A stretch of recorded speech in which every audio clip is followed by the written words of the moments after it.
There is a hidden man of stone in 40k. He's featured in a short story called Ancient History, hiding amongst other Naval Bondsmen. What can he tell us about the Men of Stone?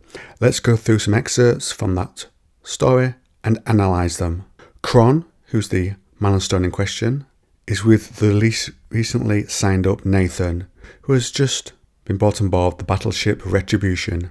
I picture Men of Stone as cyborgs, something more advanced than the Mechanicus, but with a similar look, a halfway house between the genetically advanced Men of Gold and the high-level AI of the Iron Men.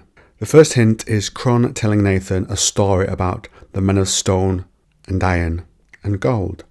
He says food and water was running short on Earth, so man made the Men of Stone to go in their place into the stars to travel through the warp. They could do that as the beasts in the warp wanted the true life of man, not the half-life of stone men. That fits for me if they are mostly cyborg, and over time man began to travel the oceans as well, I think post-Gellerfield. Cron then says, in time, the Men of Iron turned against the Men of Stone. The Men of Stone were overthrown and terrible weapons were unleashed. No one knows this history, going back so long, unless they had lived through that time. This is a naval bondsman who are recruited from usually criminal areas and do pretty menial jobs. This is not common knowledge. Keeper Cuppius of the Library Sanctus, through 186 generations, added to the research of each of those generations just to uncover the basics of the story, and Cron just knows the details. That doesn't make a lot of sense. He knows because he was there. Cron is later attacked by a member of the Mechanicus, which leaves him worse for wear. Cron raised his hands and was touching his metal half-skull and dim jewel eye. "It's still on me," he suddenly yelped. "Get it off me before it can crash start." Nathan stood in shock. Cron's voice was different, and he was starting to thrash around in a most un-Cron-like fashion. "No, don't let it take me, don't let it."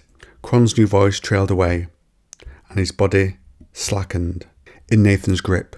He returns to normal, and Nathan wonders what he just witnessed. It's like Cron was going to lose his sense of self, like something was coming to take it away, and he had a different voice. Something inside him was coming out, so he is scared to be lost, like he was just becoming aware of it in that moment. He didn't know what was hidden inside him, hinting, I think, at a false personality.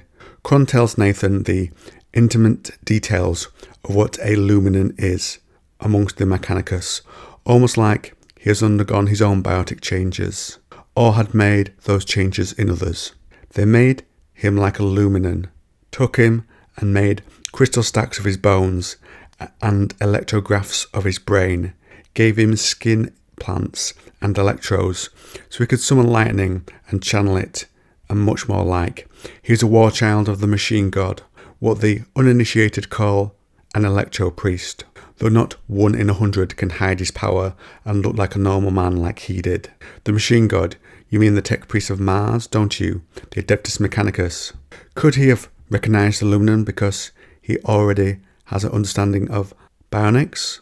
Those changes are not going to be general knowledge. They're going to be secrets the Mechanicus keeps, something it holds to itself. Many times servants of the Emperor bury their real selves behind false memgrams and such. Makes them hard to ferret out with soul seers. That might be the same for him, if he is a Man of Stone, as I suspect. He continues, their real purposes run in the background, watching the puppet show, through the eyes and ears, until they're in position to accomplish their mission. Then they become a whole different person. I think Cron should look to himself in that aspect. The Luminant part was just standing by for orders, Cron continues, but it must have decided that you needed killing to keep its past buried. He knows a lot here for a not normal bondsman. Then later they are attacked by a heretic Astartes. Cron takes a shot from its heavy pistol, and then it moves with inhuman speed and brings its chainsaw down. Then a hand from Cron stops, a hand crawling with blue fire and sparks cascading from fingertips. Thump, a flash of light leapt from hand to blade, and with it the chainsaw exploded and was hurtled away from the giant's fist. The hulking warrior staggered and started to raise his pistol. Cron stepped forward into Nathan's circle of vision and raised a hand. Thump. A ravening bolt of brilliance crackled from Cron's hand onto the warrior's chestplate and rent it asunder in a thunderclap. The mighty figure was thrown off its feet, its pistol sending explosive rounds flashing off wildly from its owner's convulsing death spasm. So by my count, that's a one-hit kill shot on an Astartes from this supposed just a normal naval bondsman. This reveals one of the moments that really convinced me. A hidden weapon in his hand that can wreck an Astartes. A few shots and it goes down. That's a powerful weapon for anyone, let alone a human. Later after the attack, Nathan has been hurt and wakes up with his own bionic eye. And it's not some cheap, patchy tech that barely lets you see better than a man with cataracts. His vision is clear. Where did Cron MacGyver this stuff from? We learn it's a time frame of around 5 hours that it took for the eye to be fitted, and Nathan here reflects on his friend Cron, but that left him in here with Cron. Not a Luminan, Cron who could defeat the champion of the mad gods with his own lightning. No ordinary gunner for sure, a servant of the Emperor. Somehow Nathan didn't think so. If anything, he really did look like a gargoyle in this setting, a red-eyed piece of malevolence that had detached itself from the stonework and come down to blasphemy among it. Come down from the stonework gargoyle. Again, authors very strong hints that this could be a man of stone. Perhaps someone hiding out then, disguised amongst a faceless mass, yet always moving from one world to another. It would be superb cover. I agree with Nathan here. Unremarkable beneath attention and yet guarded by the awesome might of an Imperial warship. Ultimately, whatever other misgivings Nathan might have, Cron had saved his life, and that put him firmly in Cron's debt. Nathan knew what was coming even before his fingers brushed cold steel around his eye. The lens of it was hard and slightly curved to the touch. He bore the metal-sealed scars of his first engagement as part of the Emperor's Navy, but his vision was perfect. Nathan shuddered as he recalled Cron's unnerving personality shift after the fight with Kendrickson, when he had seemed like a slave desperate to escape his inactive bionic eye. Cron? Nathan began tentatively. What are you really? Cron chortled. A princeling who was stolen by gypsies. Now that line there, I think it speaks to somebody of a high level of technology who's been stolen by gypsies, the gypsies from his perspective being the Mechanicus. People who tinker around with technology where he once created technology much beyond them. So I think this is likely a hidden man of stone. I don't think a full AI like a man of iron would save nor care about the boy enough to share a story, defend him, or give him an eye. A stoneman deep on a ship also feels right. The men of stone went out at first into the warp without humans on board. The men of iron, their hands due to the dangers of the warp at the time.